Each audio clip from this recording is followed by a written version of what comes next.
Hello, welcome to Chelsea Daily. The morning mist hung low over Cobham, swallowing the training pitches in a quiet gray haze. The grass was still wet from the night's rain, and the only sounds were the soft thuds of boots meeting turf and the sharp breaths of players warming up in the cold. It felt like a normal day, but somewhere in the air, hidden deep inside the silence, there was a warning, one that no one heard.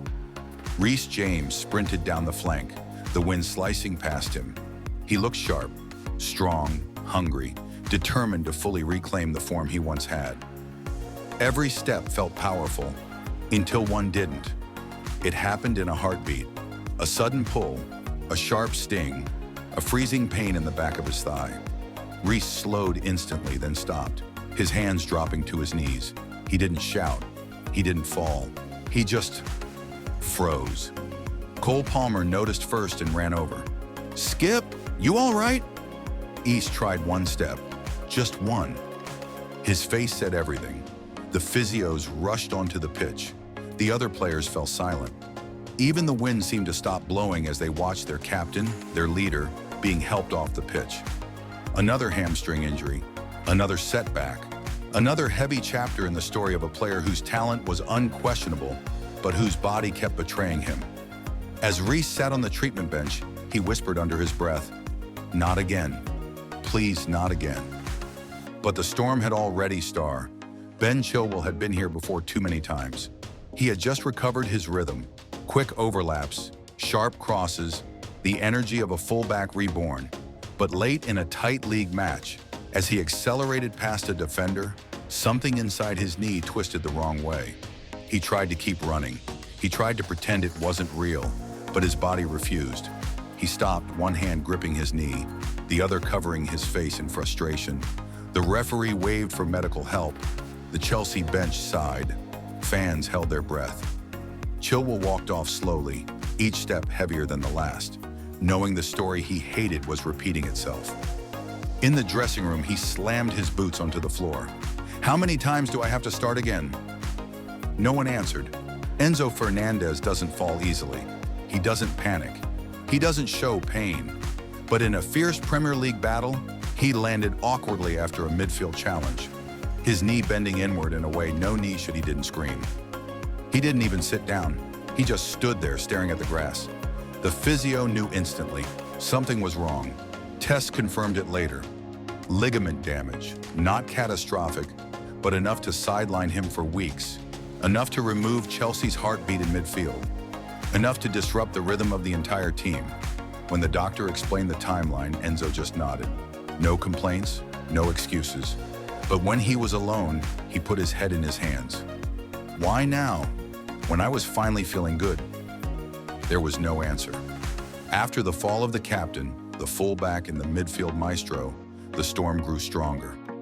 Carney Chukwuemeka picked up a knee swelling after a sharp turn in training. Romeo Lavia, still fighting to return, felt discomfort in his ankle again. Christopher Nkunku, in the middle of a dazzling comeback, suffered a muscle strain in a sprint drill. Malo Gusto limped off after overstretching during a defensive recovery run. Trevoh Chalobah struggled with a persistent thigh issue. Wesley Fofana, still recovering from ACL surgery, watched every match from the gym, frustration dripping from his eyes.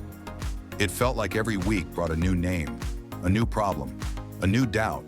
Chelsea weren't losing games. They were losing soldiers. On camera, Enzo Maresca spoke with calm confidence. He always said the same things. "We trust the process. We adapt. We move forward." But behind closed doors, he sat in his small office with the club doctors and performance staff, staring at a whiteboard filled with injured players' names. There were so many names that they had to reduce the font size. "We cannot keep losing players," Maresca murmured. "We need a solution." They studied training loads, nutrition, travel fatigue, pitch conditions, everything. But football isn't mathematics.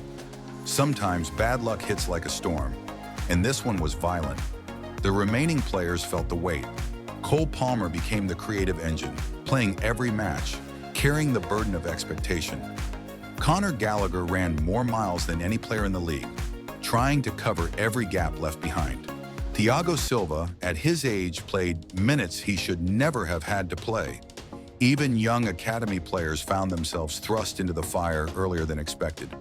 Cobham's gym was full every morning, full of injured players fighting to return, stretching, lifting, sweating in silence. The physio room turned into a battlefield hospital, yet morale didn't break. Not fully, because even in the pain, the club still believed. And then, slowly, the clouds began to part. Reece James returned to running. Chilwell resumed ball work. Enzo Fernandez stepped back onto the grass and Kunku trained with the group again. Lavia smiled for the first time in months. Even Fofana began light jogging. The training ground regained its energy. Passes snapped through the air again. Laughter returned. Hope returned. Maresca watched from a distance, arms folded, expression calm, but his eyes shining. Finally, he whispered, "We're coming back." When the team finally reunited on the pitch, something felt different. The injuries hadn't broken them, they had hardened them. Every sprint meant more. Every tackle meant something. Every goal was a statement. Chelsea were no longer just playing football. They were fighting for every inch, fighting against every setback, fighting against a season that tried to bury them. And players came back stronger, hungrier, united in a way they hadn't been before. Injuries had stolen months, stolen players, stolen momentum. But they gave Chelsea something else: resilience, unity, fire, character. The storm didn't break them, it forged them. And when the season's final whistle blew, Chelsea weren't just a team coming out of injuries. They were a team that had survived everything, a team ready to rise again. Another news: a gentle wind brushed across Cobham, gliding over the damp grass. The morning air was fresh with the scent of last night's rain. There was an unusual calmness, an atmosphere that felt like a warning, a quiet whisper that something heavy was about to unfold. Chelsea players stepped onto the training pitch, socks already soaked, footballs bouncing lightly through the mist. No one knew that this was the day that would begin the injury spiral, the storm that would reshape Chelsea's entire season. Reece James led the group as always. He moved with power, sprinting down the flank with a body full of strength and a heart full of hope, determined to reclaim his best form after a difficult spell. But in one brief moment, just one sprint, everything changed. He slowed suddenly, bent forward, and reached for the back of his right thigh. His face carried a pain deeper than the injury itself. Not the pain of a muscle tearing, but the pain of a man who has walked this road too many times. Injury, recovery, comeback. Then another injury. Palmer rushed toward him.